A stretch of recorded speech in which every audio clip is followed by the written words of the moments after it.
Hello મિત્રો, ગમ્મત સાથે જ્ઞાન ચેનલમાં હું મહિપતસિંહ ગોયલ આપ સૌનું હાર્દિક સ્વાગત કરું છું.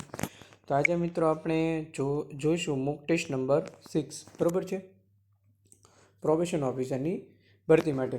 અને જે વિદ્યાર્થીઓ આપણી ચેનલ પર ફર્સ્ટ ટાઈમ વિઝિટ કરી રહ્યા છે એમણે જો ફ્રી મોક ટેસ્ટ સિરીઝ છે એ આપણે ગમ્મત સાથે જ્ઞાન ચેનલ દ્વારા ચાલુ કરવામાં આવેલી છે. એમાં પ્રોબેશન ઓફિસરના ઘણા બધા લેક્ચર છે એ તમને યુટ્યુબ પ્લેટફોર્મ પર પ્લે લિસ્ટમાં આપણા જોવા મળશે બરાબર છે. તો આજે આપણે જોવાના છે મોક ટેસ્ટ નંબર 6. અને જો તમે આપણી ચેનલ પર ફર્સ્ટ ટાઈમ વિઝિટ કરતા હો તો ગમ્મત સાથે જ્ઞાન ચેનલને લાઇક કરી દેજો, શેર કરી દેજો, સબસ્ક્રાઇબ કરી દેજો. જો તમે આપણા ગ્રુપમાં જોડાવા માગતા હોય તો નીચે ડિસ્ક્રિપ્શનમાં લિંક આપેલી છે, ત્યાં તમે જોડાઈ શકો છો. ઉપરાંત વોટ્સઅપ ગ્રુપમાં પણ જોડાઈ શકો અને આપણા ઇન્સ્ટાગ્રામ પેજને પણ ફોલો કરી દેજો. તો ચાલો મિત્રો આપણે આગળ વધીએ અને જોઈએ મોક ટેસ્ટ નંબર 6. જોડાયેલા રહેજો. મિત્રો આખો લેક્ચર જોશો તો તમને ખ્યાલ આવશે કે કેટલા પ્રશ્નો સરસ બનાવ્યા છે મેં તમારા માટે બરાબર છે. તો જોઈએ મિત્રો કે ભારતીય દંડ સંહિતા એટલે કે આઈપીસીમાં લગ્ન સંબંધી ગુનાઓ કઈ કલમમાં દર્શાવવામાં આવ્યા છે. જો કે હવે નવો કાયદો પણ આવી ગયો છે. આપણે કરંટના મોક ટેસ્ટ નંબર 2માં આપણે જોઈ ગયા છે બરાબર છે, કરંટના ટોપિક. એટલે એ પણ વિદ્યાર્થી મિત્રો જો કોઈ 3 મોક ટેસ્ટ નંબર 3 કા 2 કા 3 છે બરાબર, ટોટલ 6 મોક ટેસ્ટ આવી ગઈ છે. એટલે એ પણ તમે ના જોયો હોય તો ખાસ જોઈ લેજો, તમને એમાં ખ્યાલ આવી જશે બરાબર છે. તો મિત્રો અહીંયા તમારો આન્સર આવશે 413 થી 498માં ભારતીય દંડ સંહિતા આઈપીસીમાં લગ્ન સંબંધી ગુનાઓ દર્શાવવામાં આવ્યા છે. તાજેતરમાં જે કયો કાયદો આવ્યો છે BNSS બરાબર,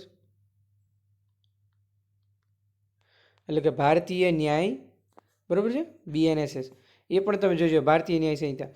એ આખો કાયદો છે તમારે એમાં જો મોસ્ટ આઈએમપી છે, કલમો કેટલી છે એ તમારે જોઈ લેવાની રહેશે. કરંટનો પ્રશ્ન છે. આપણે ટોટલ જે 3 નવા કાયદા આવ્યા છે એ આપણે કરંટની મોક ટેસ્ટ નંબર 3માં આપણે બતાવ્યા છે બરાબર છે, જોઈ લેજો ખાસ. કૌટુંબિક હિંસા અધિનિયમ 2005 ક્યારે અમલમાં આવ્યો? જો આવું તમને પૂછે પરીક્ષામાં કે કૌટુંબિક હિંસા અધિનિયમ છે 2005 એ અમલમાં ક્યારે આવ્યો, તો કે 26 ઓક્ટોબર 2006ના રોજ છે એ કૌટુંબિક હિંસા અધિનિયમ છે એ અમલમાં આવ્યો બરાબર છે. તો અહીંયા તમારો આન્સર આવશે એ.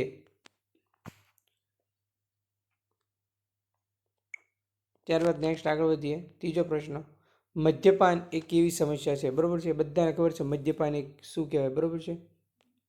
મદ્યપાન એ સામાજિક સમસ્યા છે બરાબર છે.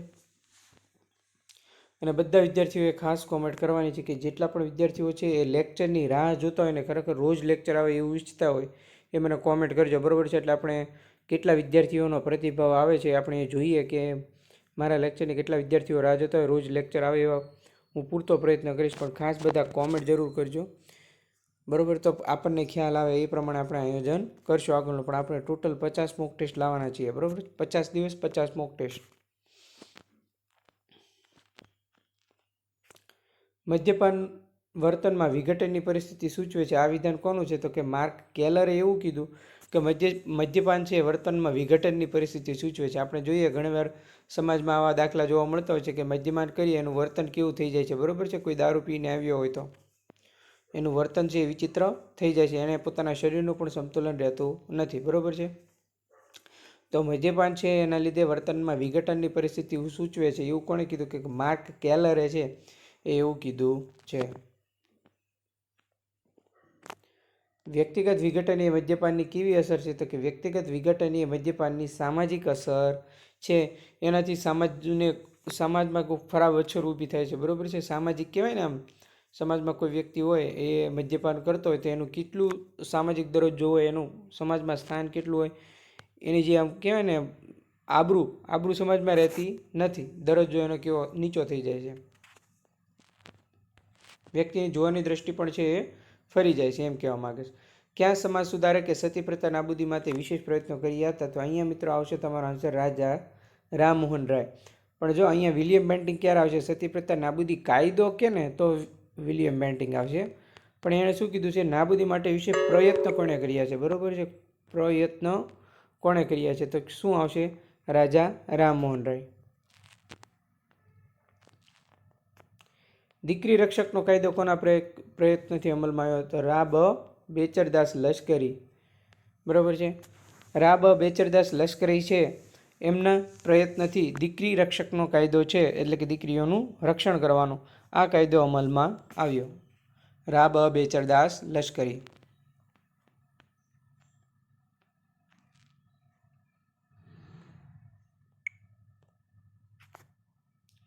ગર્ભમાં જ બાળકીને મારી નાખવાનું ઘાતકી કૃત્ય એટલે આ બધાને ખબર હોય કે એને શું કહેવામાં આવે? સ્ત્રી ભ્રૂણ હત્યા.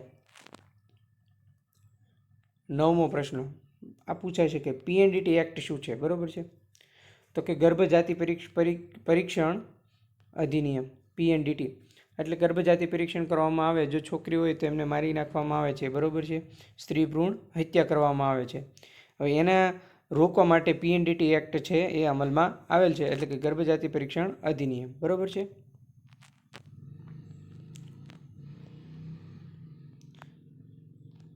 અસ્પૃશ્ય જ્ઞાતિઓ તે છે કે જે અનેક સામાજિક અને રાજકીય નિષેધો પ્રતિબંધોનો શિકાર હોય. આ વિધાન કોનું છે? અસ્પૃશ્ય જ્ઞાતિઓ છે જેને અનેક સામાજિક અને રાજકીય છે નિષેધો અને પ્રતિબંધો હોય છે. આવું વાક્ય કોણે કીધું છે? તો કે ડીએન મજમુદારે એવું કીધું છે કે અસ્પૃશ્ય જ્ઞાતિઓ છે અને અનેક સામાજિક રાજકીય નિષેધો અને પ્રતિબંધો હોય છે. જો કે બંધારણમાં કાયદાઓ અને આધુનિક સમયમાં છે એ સ્વતંત્રતા અને સમાનતાની ભાવના છે એ સમાજમાં આપણે જોવા મળે છે. હવે ઉચ્ચ નીચના ભેદભાવ છે એ પહેલાં જેમ જોવા મળતા નથી. બરોબર છે. અસ્પૃશ્યતા વિરોધી કાનૂન છે એ ક્યારે અમલમાં આવ્યો? જો અગાઉ આપણે જોઈ ગયા છે અગાઉના લેક્ચરમાં. બરોબર છે. કાયદો ક્યારે ઘડાણો પછી ક્યારે અમલમાં આવ્યો? તો કે ઈસવીસન 1955માં અસ્પૃશ્યતા વિરોધી કાનૂન છે એ અમલમાં આવ્યો. ભારતની કુલ કેટલી વસ્તીના વિકસતા સમુદાયો છે? ભારતની કુલ 72.2 છે. 72.2% એ વિકસતા સમુદાયો છે. બરોબર છે. ભારતની કુલ વસ્તીના 72.2% વિકસતા સમુદાયો છે.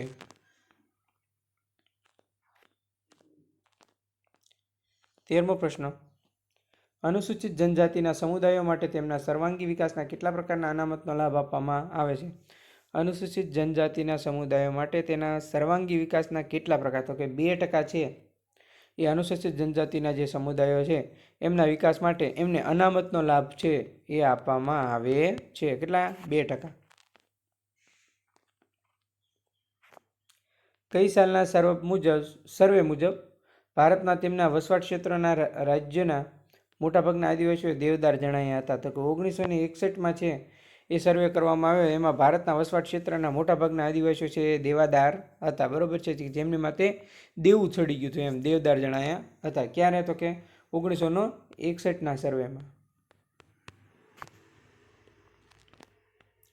આત્મહત્યા અંગેના વિચારો કોણે વર્ણવ્યા છે? ઇમાઇલ દુર્ખેમ. બરોબર છે. આત્મહત્યા અંગેના વિચારો કોણે વર્ણવ્યા છે? તો કે ઇમાઇલ દુર્ખેમે છે આત્મહત્યા અંગેના વિચારો છે એ વર્ણવ્યા છે. મોસ્ટ આઈએમપી પ્રશ્ન. બરોબર છે. પૂછાય એવો પ્રશ્ન.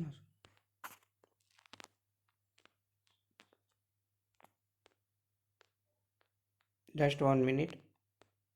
હા, સ્લાઇડ થોડીક ચોંટે છે. બરોબર. રોબર્ટ મર્ટને વિચલિત વર્તનને સમજાવવા માટે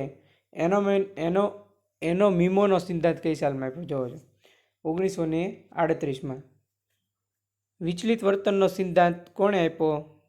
નહીં, વિચલિત વર્તનને સમજાવવા માટે એનો મીમોનો સિદ્ધાંત કોણે આપ્યો? તો કે રોબર્ટ મર્ટને આપ્યો. ક્યારે આપ્યો? તો કે 1938માં આપ્યો. બરોબર છે. ઓકે, સમજાય છે બધાને? લેક્ચર સારો લાગે તો કોમેન્ટ જરૂર બધાને કરવાની છે. જે પણ વિદ્યાર્થી મિત્રો આપણો આખો લેક્ચર જોવે છે એમણે જરૂર કોમેન્ટ કરવાની છે કે પોતે લેક્ચરની કેટલી રાહ જોતા હોય છે ને મોક ટેસ્ટ આપણે 50 મોક ટેસ્ટનો ટાર્ગેટ છે. બરોબર છે. તો એ આપણે 50 પૂરી કરીએ એની કોમેન્ટ તમારે બધાએ ખાસ કરવાની છે. બરોબર છે. જો તમારે કોમેન્ટ સારી આવશે તો મને ખબર પડશે કે મને સારી મહેનત કરું છું, તમારા લીધે મહેનત કરું છું. બરોબર છે. ઓકે, આપણે આગળનો પ્રશ્ન જોઈ ગયા? હા, જોઈ ગયા. માર્શલ કિલનર્ડી કઈ સાલમાં વિચલિત વર્તનનું સમાજશાસ્ત્ર પુસ્તક પ્રસ્થાપિત કર્યું? તો કે 1957માં. બરોબર છે. વિચલિત વર્તનનું સમાજશાસ્ત્ર છે એ કોણે પ્રસ્થાપિત કર્યું? તો કે માર્શલ કિલનર્ડી. ક્યારે? તો કે 1957માં. જો તમારે એટલું યાદ રાખવાનું. વિચલિત સમાજશાસ્ત્ર 1957, માર્શલ કિલનર્ડી. બરાબર.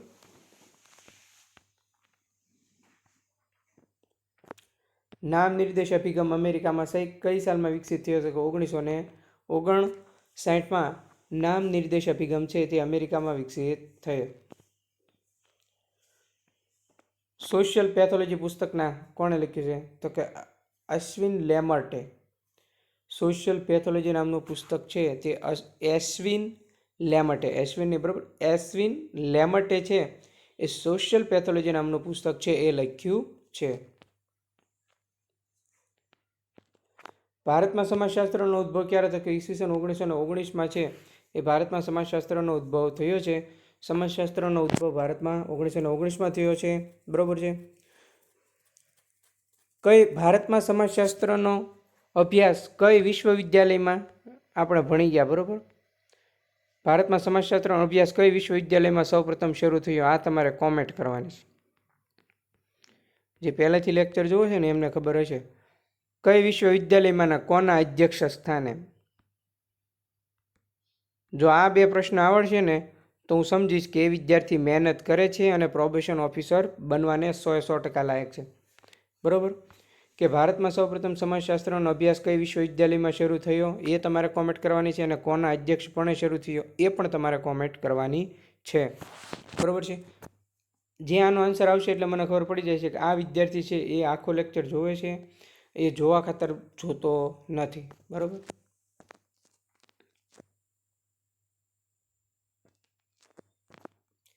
ભારતમાં સામાજિક ટીકાના વાતાવરણો સમાજશાસ્ત્રના વિકાસને અવરોધ્યો છે. આ કોણે નોંધ્યું છે? તો કે આમાં બંને આવશે. ડીપી મુખર્જી આવશે ને બોટોમર આવશે. 1 અને 2 બંને. કે ભારતમાં છે એ સામાજિક ટીકાના વાતાવરણો છે એ સમાજશાસ્ત્રના વિકાસને અવરોધ્યો છે. આપણે જોવા મળીએ છે કે સામાજિક ટીકા જોવા મળે છે સમાજમાં બહુ બધું. બરાબર છે.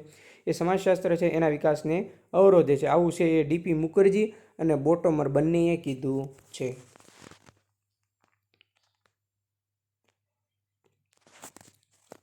સામાજિક સમસ્યા વર્તનની એવી રીત છે કે જેમાં સમાજના ઘણા લોકો સમાજના સ્વીકારેલા એક કે વધુ ધોરણોના ભંગ તરીકે ગણે છે.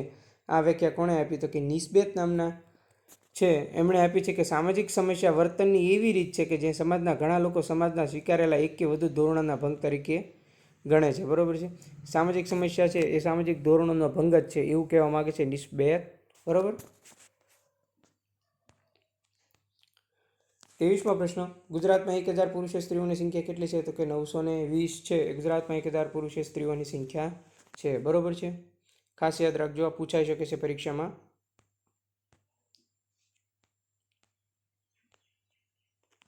ઈસવીસન પૂર્વેની કઈ સદી દરમિયાન જૈન અને બૌદ્ધ ધર્મનો ઉદ્ભવ થયો? ઈસવીસન પૂર્વે 6ઠી સદી દરમિયાન જૈન અને બૌદ્ધ ધર્મનો છે એ ઉદ્ભવ થયો હતો.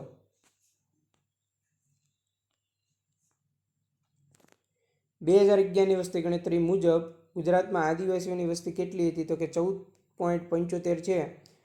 14.75 છે એ 2011ની વસ્તી ગણતરી મુજબ ગુજરાતમાં આદિવાસીઓની સંખ્યા હતી. બરોબર છે. અહીંયા આવશે મુજબ.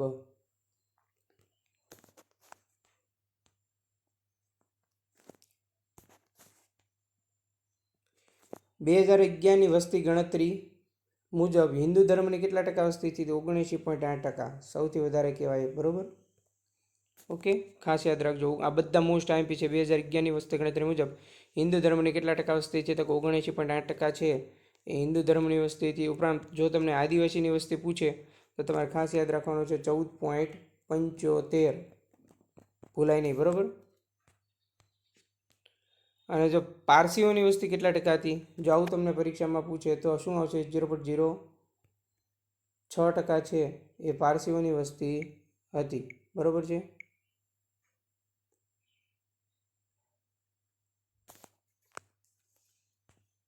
અઠ્યાવીસમો પ્રશ્ન. ટ્રાઇબલ લાઈફ ઇન ઇન્ડિયા પુસ્તક કોણે લખ્યું? તો કે શ્રી નિર્મળ કુમારે છે એ ટ્રાઇબલ લાઈફ ઇન ઇન્ડિયા પુસ્તક લખ્યું છે. બરાબર. સોશિયલ પેથોલોજી કોણે લખ્યું છે એ આપણે આગળ જોઈ ગયા. તો કે ટ્રાઇબલ લાઈફ ઇન ઇન્ડિયા પુસ્તક છે એ શ્રી નિર્મળ કુમારે લખેલું છે. 29મો પ્રશ્ન. વોર્ટન અને હન્ટના મતે સામાજિક વર્ગ નક્કી કરતા કેટલા પરિબળો છે? તો કે વોર્ટન અને હન્ટના મતે સામાજિક વર્ગ નક્કી કરતા મુખ્યત્વે 4 પરિબળો છે. કેટલા પરિબળો છે? 4 પરિબળો છે એ વોર્ડન અને હન્ટના મતે સામાજિક વર્ગ નક્કી કરતા મુખ્યત્વે 4 પરિબળો છે. 30મો પ્રશ્ન, બાળકો ભાવિ નાગરિકો છે એમ નહીં પણ વિશ્વનું ભાવિ જ બાળકો છે આ વિધાન કોણે આપ્યું? તો કે સંયુક્ત રાષ્ટ્ર સંઘ યુનો.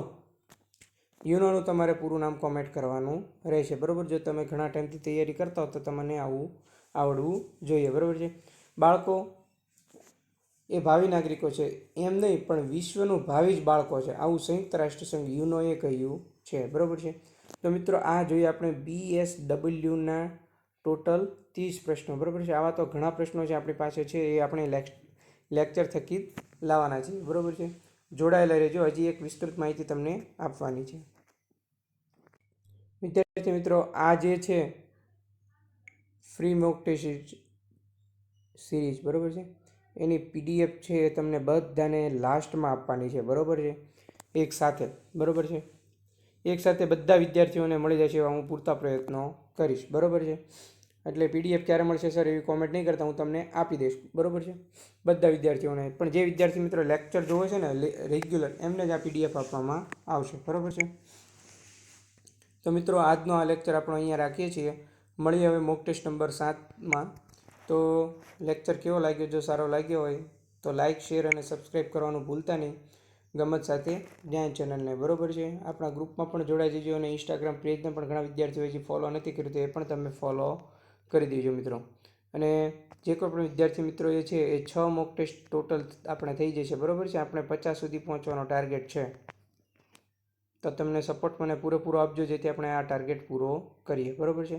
અને રોજ મોક ટેસ્ટ આવે એવા પૂરતા પ્રયત્નો કરીશું મિત્રો. તો કેવો લાગ્યો લેક્ચર? જો સારો લાગ્યો હોય તો લાઇક, શેર અને સબસ્ક્રાઈબ કરવાનું ભૂલતા નહીં. બેલ બટન પર ક્લિક કરી દેજો જેથી જલ્દી લેક્ચરની નોટિફિકેશન તમને મળી જાય.